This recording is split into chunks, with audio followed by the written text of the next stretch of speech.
Hey,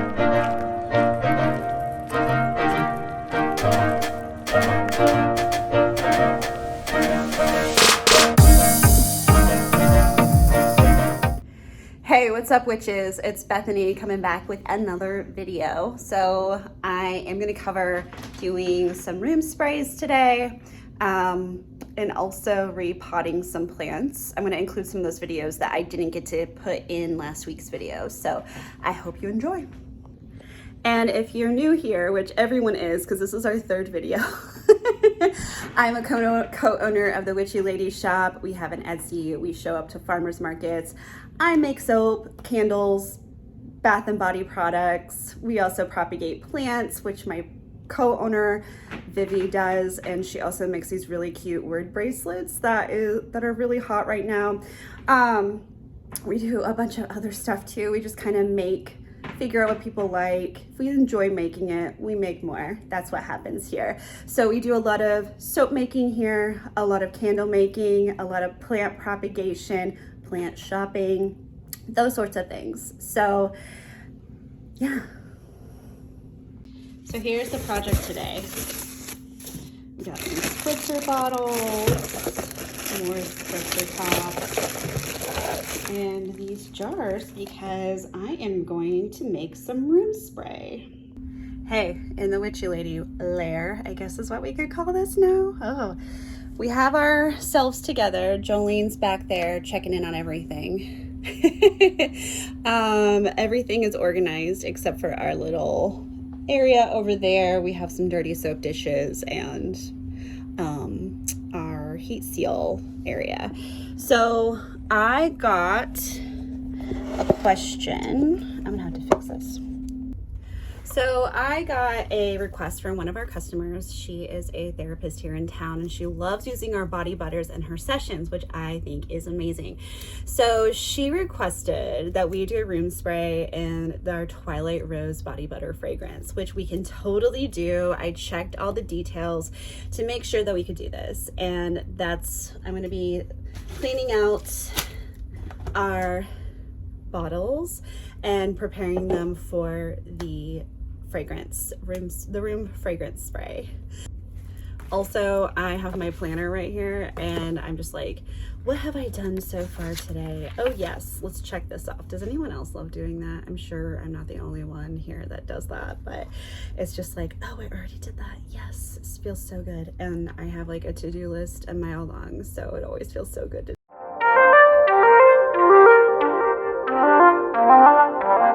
Okay, so I'm going to look at this little funnel. Came with it. I don't know if I'll keep that or not, but we'll see.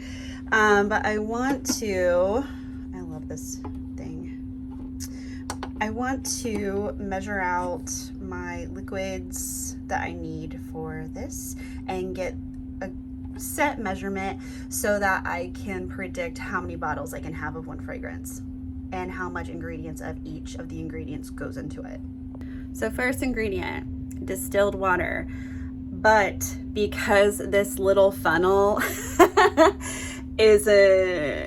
I have distilled water in the fridge, it's a gallon of it. I'm not gonna pour that big gallon into this little boy. So I need to find something smaller that I can pour my distilled water in.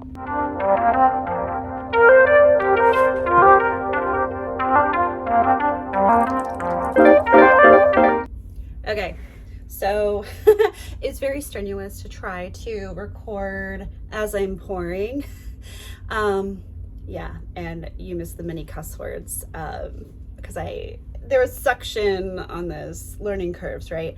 But here it is. We have the Twilight Rose created. It is, let's see, you fill up your vessel with 3/4 of distilled water, and then the other 1/4 is for witch hazel, which creates a bonding agent to get the fragrance oil into the water, right? So you do about 10 to 20 drops. This was the only dropper I could find. This was a part of the crisis that I was going through, trying to find an eyedropper, and all I could find was these little tiny ones. So it still produces a full drop. of fragrance oil. So I just went to the maximum strength of fragrance oil that you can put into this, which is 20 drops. So I did that, and we're testing it now. It says to shake it up, so you don't have to mix it up separately and then pour it into the vessels. You can just pour them straight in. And I can already smell it. Let's see.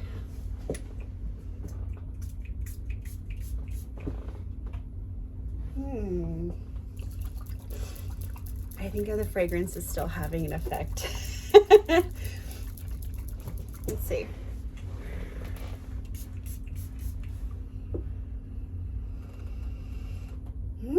It's very subtle,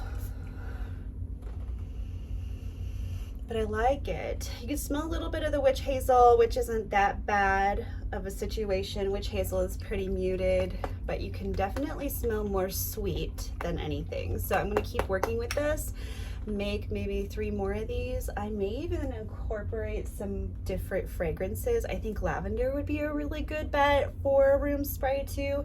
You can tell my glass is a little frosty because my distilled water, I use it for soap, and I want to keep it in the fridge, so when I mix my soap in my lye water solution, it can help kind of cool it down a little bit. I also use it for also put ice cubes in there too, but my freezer here in the soap making layer is not freezing my ice cubes, and I don't really use the freezer portion of it that often, so I'd rather just have cold water and see what I can do with that.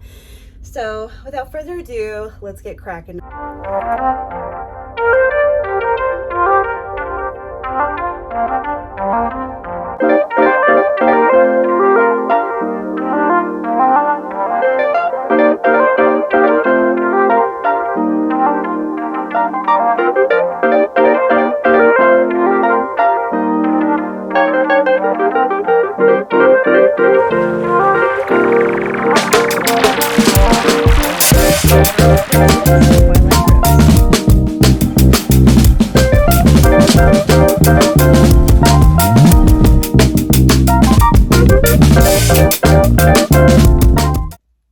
Let's go put this on some soap and room spray.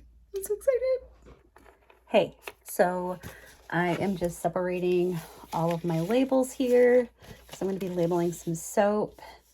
So yeah, I think that does it. Okay.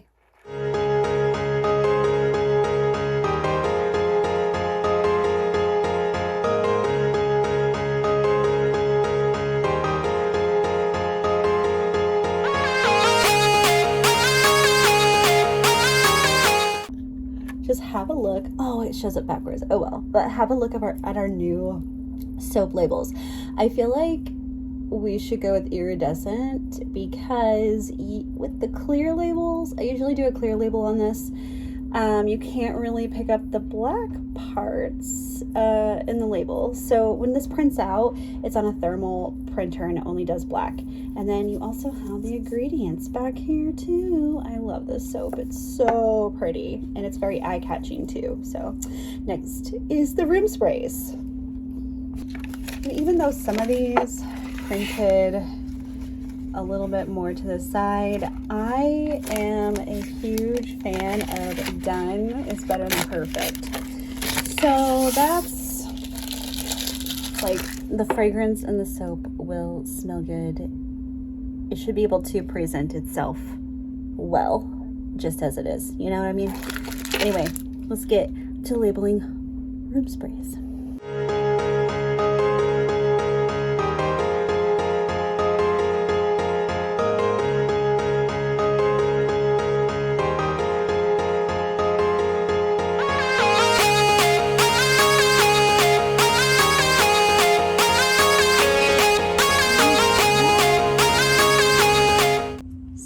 Task I have to do at some point is make a comforter for my mama out of this chunky yarn, which feels so good. You have to look at, that's another thing I do here at the Witchy Lady is crochet mostly chunky chickens, but where is this crochet hook? Hold on. Okay, look at the size of this hook.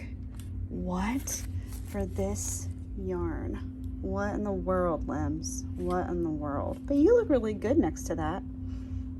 Hey, good morning. It is the next couple of days later after I made all the spritzers. I just needed to have some time to myself so that I could complete that project. I still needed to do some labeling, but whatever. So I got some more stuff to make soap. I needed distilled water and castor oil. I love using those in my soap because it creates a little bit more extra bubbles for those people who are bubble addicts, which I am one of those. However, because I got cactus oil, I had to get my little starts here in the little succulent section. I also got a palm just for my own wants and desires. I also got rescued a couple succulents from the clearance section, and then also a cactus that I can propagate off of. So I'll be working on that. But now it's time to unload, and I gotta get started on soap. Okay, so I am in the process of designing the bar of soap that we're making. I was looking at my inventory and I'm like, I need more of this and more of that, but I kind of want to play with different fragrances. And these are my little samples. I ordered like 20 of them, of like the 1 ounce samples from Candle Science. I love it because you can use these for candles and for soap and for room spray and whatever else you want. So I really wanted to do some fog and fern. I really love that smell. I want to save some of these for candles. This you can't use in soap, which is like, okay, like who wants coffee? Well, I think there's lots of soap coffees. We do need more Spellbound. I kind of want to play with strawberries and cream, crystallized ginger. Garden mint is for another French lilac. That French lilac just doesn't hit right. Autumn glow, that's like all the autumn fragrances all in this bottle, and I think it's too much. I got it as a freebie. We have whiskey, which goes with our trail ride. I really don't like using it for soap. Apple harvest, we do need some more magical mystery apple, so I'm going to put this aside.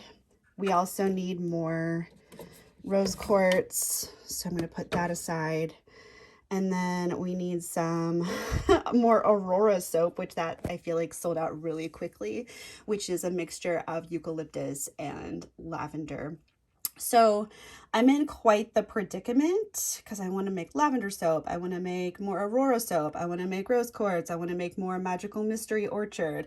But then I want to experiment with fog and fern. So we'll see. This might be a situation where I make 2 bars of soap in one, or 2 loaves of soap in one day. I'm not quite sure yet. I want to see how much I can make. I've never made 2 loaves of 2 different fragrances in one day. So to be determined. Okay, so I think I made a decision. Fog and fern. I know I need to restock others, but here's the thing too. I'm going to be doing that, but I have this fragrance now and I want to play with it. So I'll just make other batches. I have plenty of oils, so I'll just make other batches either today or in a couple of days. So now I get to pick the colors. So I'm looking for the right recipe that I want to use as far as like oils to like how much soap do I really want to make is really the big question here. So yeah, I think I want to do a 2-pound mold. Let's see. So I have this lovely container full of different types of food grade mica that I can use for fog and fern. So there's a lot of like pinky purples, and then you have like a random bronze. I'm still trying to debate because the thing is like if I mix this with just the soap, it will not look like this. It's not shimmery or anything. It comes out as just like that base color that you see there. But like for fog and fern, like that might work. I don't know, I might be thinking a little bit more green, but we will see. Okay, so here are my thoughts. I need to back up a little bit. Okay. I'm thinking this is the main color on the bottom.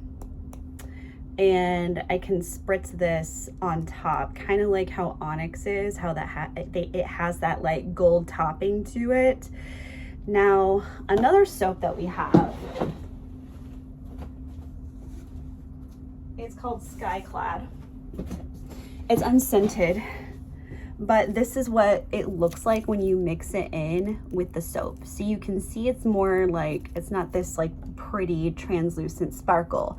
However, if I were to spritz it on top of my soap, then it will have that shimmery, it'll look like this.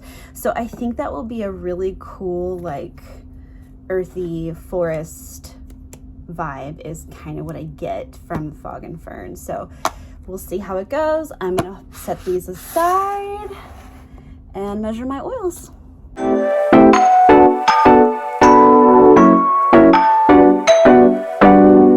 So there's a lot that goes into making soap because I have my soap stuff down here, but I go back and forth to like use the oven upstairs to melt my oils, and I come back here to check on my lye water in my fridge. So, and I have all my clean soap dishes upstairs. So I need to go up there and get that. I also need some sleeves and protective stuff for me to use when I measure out all my ingredients. So wish me luck. All right, so here's how it's going down. This is my protective eyewear. I'm actually going to mix up my lye water solution, which is a little bit different than how I usually do it. First, I usually just measure out my oils, but I feel like it takes forever for the lye water solution to cool down, which is normal.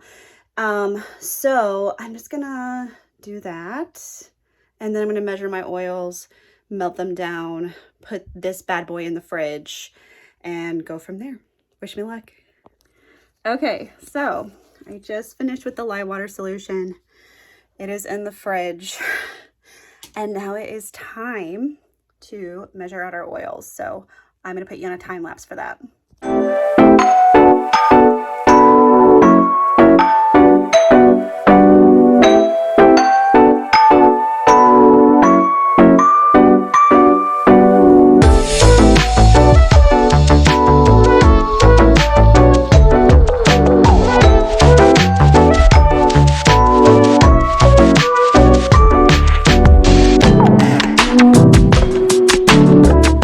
Okay, I'm just like chatting away and I'm not even recording.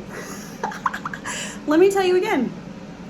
So I am melting my oils, and I like to soap at around 100 to 125, just because I don't want that soda ash on there. So it's just like the waiting game now, where it's like, okay, check the oils. Are they melted yet? No. Okay, let's go downstairs and check the lye water. Where is that at? And then you have to get as close as possible to, like, the oil has to be as close as possible in temperature to the lye water solution. It's not complicated at all.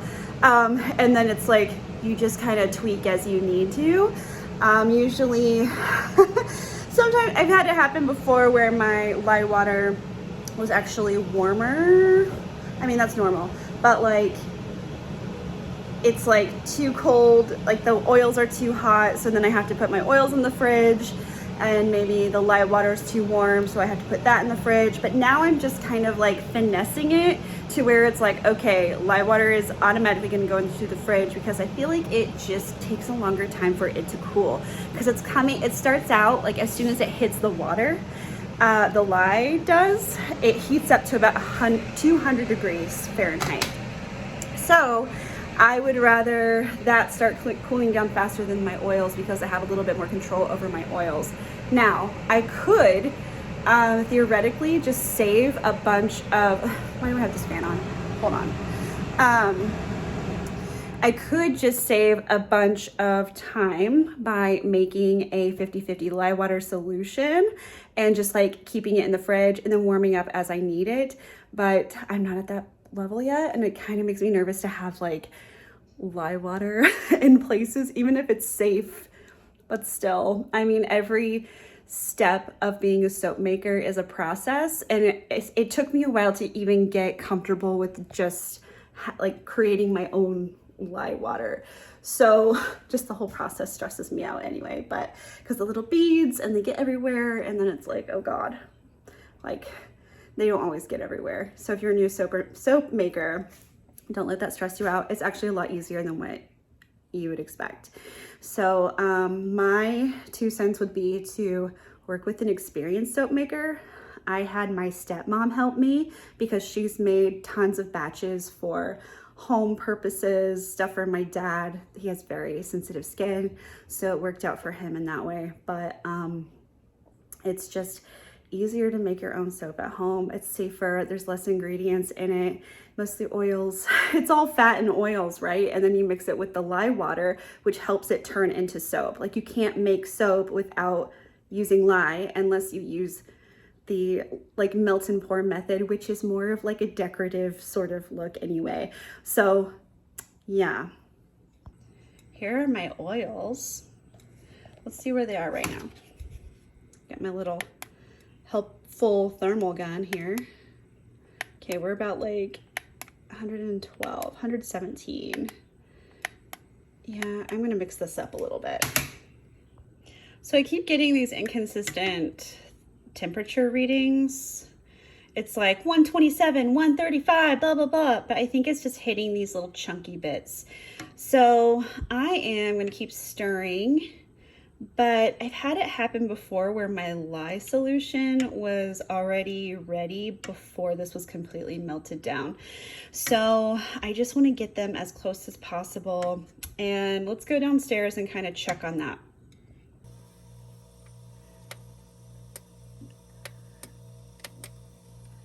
Okay, we're at 128, 125 in some spots. Okay, I think I'm gonna bring it upstairs. Okay, I'm gonna do my oils again.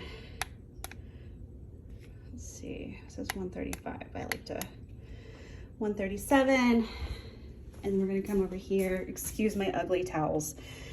They need to be ugly if you're gonna be soap making. Okay, so this is 126. I'll use a spatula to kind of mix that up a little bit too, but I'm gonna pop those oils into the fridge.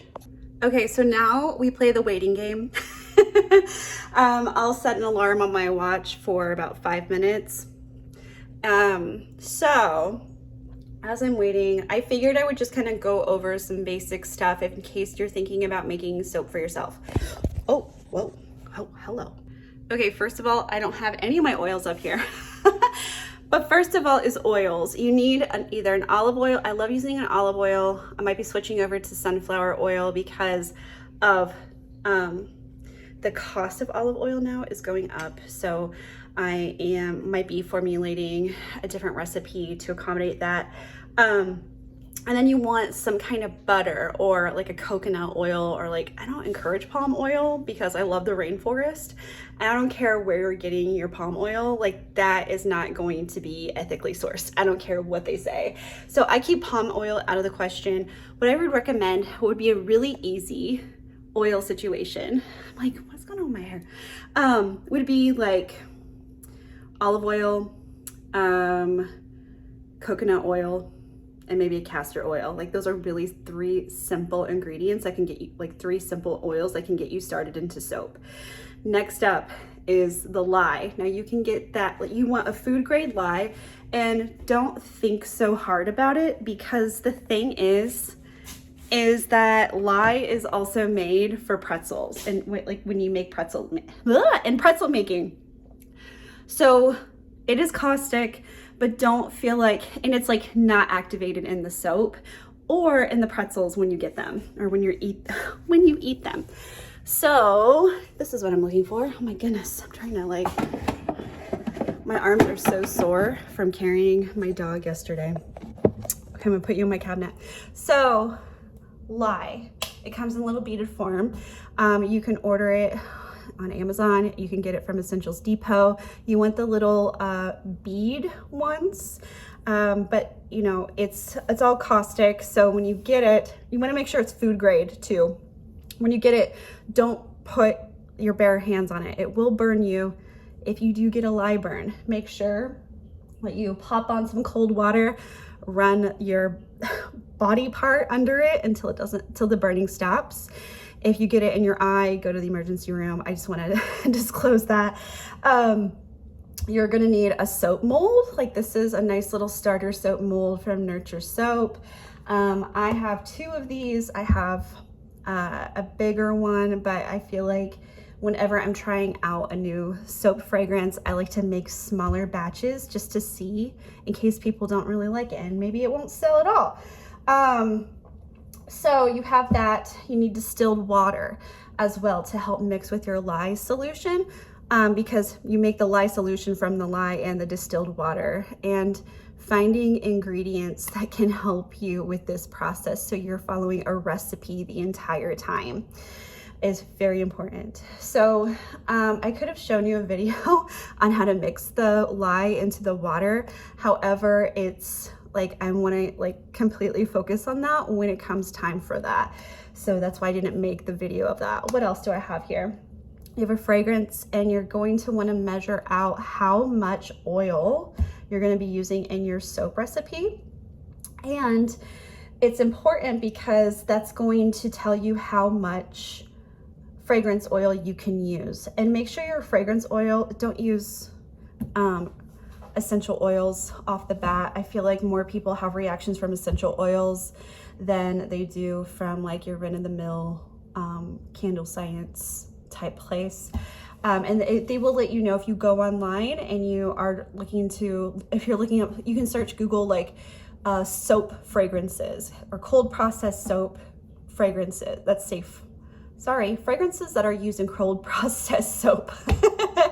You'll see a bunch of them. Just make sure it's safe to use in soap. A lot of them you can use in soap, you can use in candles. I like to use them interchangeably. What else? If you want to use a colorant, I love this powdered mica from Brambleberry. Nurture Soap also has really good mica, and they're like super concentrated too. A little bit goes a long way. Next up is your sodium lactate, which keeps your bar strong, and it's easier to get out of the mold that way. I also love a stick blender to help you once you pour the lye water solution into your oils. This is what helps with the saponification process. And you gotta work quickly. I've come very close to having soap in a stick before, so hopefully none of that happens today. You'll also want some safety gear, a stainless steel pot. You know what? If you want to know more about it, I'm going to make a video specifically on how to start out with cold process soap making, if you're interested in that. So just leave a comment below, let me know. But yeah, we're going to start taking the temperature on my oil and my lye water. It's been a little bit for my oils to be. That my oils have been in the fridge. I don't know why I'm just like so out of breath. There's like all this information. Oh, so let's see what the temperatures are. All right. This thing does hold the last temperature that you tested. So it looks like we have a consistent 118, 117 for our oils, and then our lye solution. Ah, lovely. 102. What are you talking about? Hold on, let me mix this up a little bit. I just recorded backwards. Anyway, we are at peak soaping time, so I'm gonna go ahead and do that. I might just let the camera run, see what happens, because once things get going, it happens really fast. So both oils are about at 117. And that's like perfect soap making temperatures for me. So I'm gonna get started on that. So wish me luck. Let's go.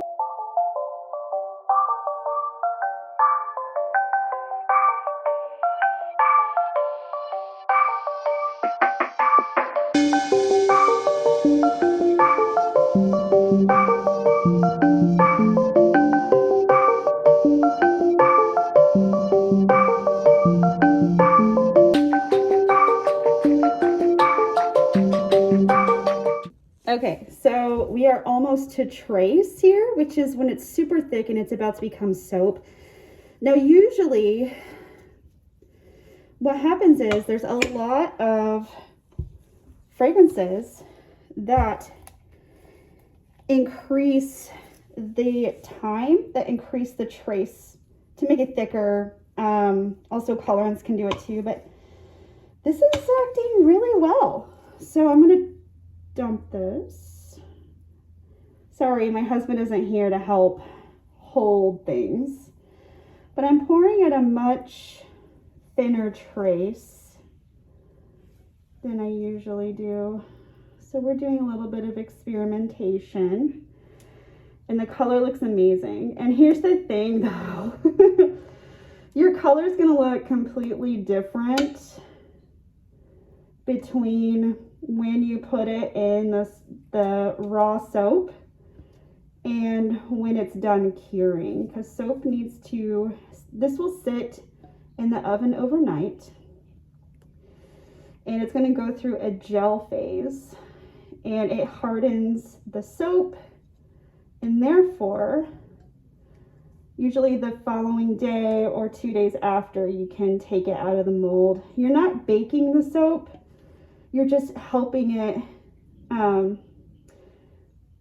go through its gel phase all the way, because sometimes you might get these little gel pools in your soap, and we don't want that. So we got everything out. So I'm gonna let that harden a little bit, get our bubbles out. Sorry, I tried to talk and do it at the same time. I didn't realize how hard that was gonna be. And then you can see I got raw soap on me. So raw soap is like no fun to touch. That's why we have gloves on, because it's still like lye, right? It's raw lye that's in there. I have a little thing here that I'm gonna wash out later. So what I do is have like, I'm gonna take my mask off because I'm not worried about things splashing in my face and I'm super hot. So anyway, where was I? This looks like a Slimer green right now. So when it starts to solidify, it'll change color as it goes. Oh, I can smell it. It smells really good. So this green gel isn't going to stay, green gel. The green color isn't going to stay all the time. So once it starts to cure and it's done with the gel phase, it'll have more of like a chalky sort of look to it. I like to design my tops, so I'm going to wait for a little bit before I can do that and let this solidify a little bit more. But in the meantime, I'll show you what it looks like. So for the moment, it looks like this yellowy green slime. You can see some of the bubbles are coming up. But what I'm gonna do here in a little bit as it firms up is I'm gonna do a design on the top, and then I'm gonna spritz it with that bronze mica I was telling you about. And what I wanna do is just kind of like, I don't wanna do it too hard, but it can kind of feel it firming up. And this is what's hilarious, is this is like the quickest batch I have ever made, because I have that mini fridge in my basement that I use specifically for the lye water solution, because it just takes forever sometimes for those two elements to come to the same temperature. And then it's like, okay, hurry up and lower your temperature. And then it's like, oh, they're matching. Okay, let's go ahead and soap. So if it doesn't get to, like the lowest that you can soap at, as far as temperature goes, is about 80 degrees Fahrenheit. And I've done that before. And yeah, like there's nothing wrong with it. I've done it, but I have discovered that it has more, it gives it, sorry, my words today are not with me. It doesn't allot for, it allots for soda ash to happen. Also, I soap with like a very heavy water discount like 1.5 to 1 ratio. So that usually helps speed up the process when it comes to curing and gelling. Kind of all over the place right now because I'm like, how do I teach about soap but not be long-winded, but relay helpful information? So I'm gonna go pour some sweet tea and I'm gonna wait for this guy to firm up a little bit. I'm also going to preheat my oven to 200 degrees, and then what I do is I will turn it off once it hits to 200, and then I put my soap in after I've done my decorative top.